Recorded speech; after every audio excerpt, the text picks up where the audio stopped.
Hi, welcome to Sit, Stay, Pray 1414. Today we're going to be talking about crows. Now, crows understand the art of helping each other out. You may be thinking, but they're birds and they're crows at that. However, scientists have studied crows extensively and have figured out that they have more than 50 different warnings. 50. All from a single word, so to speak, and that's caw. CAW. Those three letters to us represent 50 different ways to communicate to another crow, to their friends. The way they caw can say, hey guys, there's food over here. Or it can say, hey, there's danger, let's hide. Or they can say, hey, it's safe. Or even say, guys, we have a fallen, we need a mourn friend who's died. And yes, the crows will get together around their fallen friend and mourn. But they also know when one of their friends has maybe been shot or injured and is going down, and before that crow can hit the ground, it already has friends.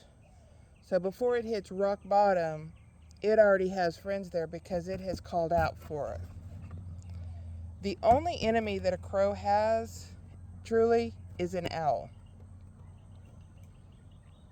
But that's only for crows by itself. If a crow is up against an owl, all of its other friends will come around and defend it. They stick together.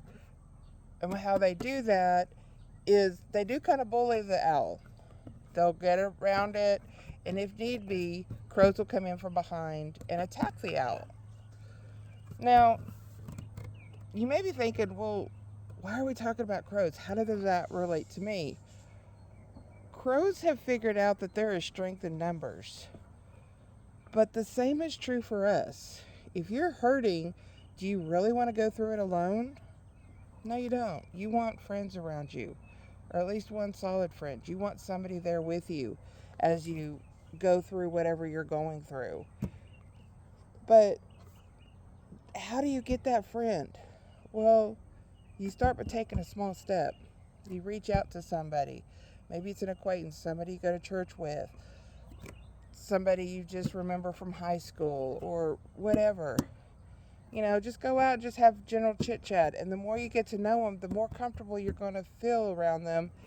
And then you start taking those small steps and sharing things that really mean something to you that you need help with, or not necessarily financial, or that you definitely don't always need them to solve your problems, because that's what we're meant to do, is solve our own problems.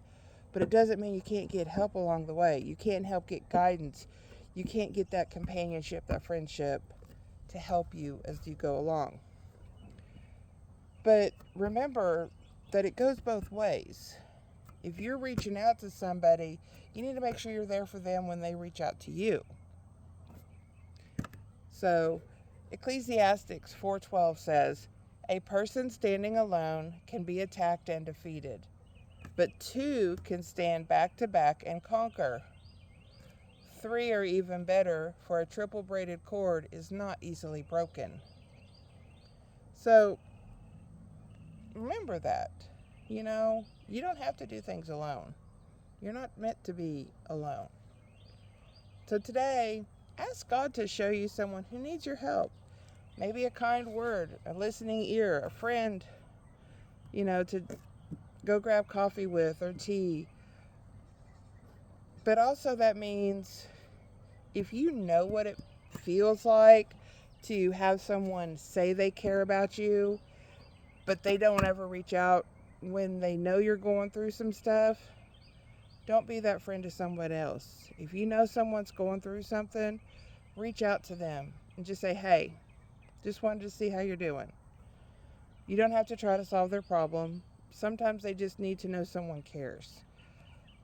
If you're thinking, if somebody crosses your mind, that could be God's way of saying, hey, reach out to them, just say hi. So, fun fact, scarecrows do not scare crows away. The reason being is crows look for movement. So if your scarecrow isn't moving, crow's pretty smart and knows it's safe to still go eat that corn. Love y'all. Have a blessed day.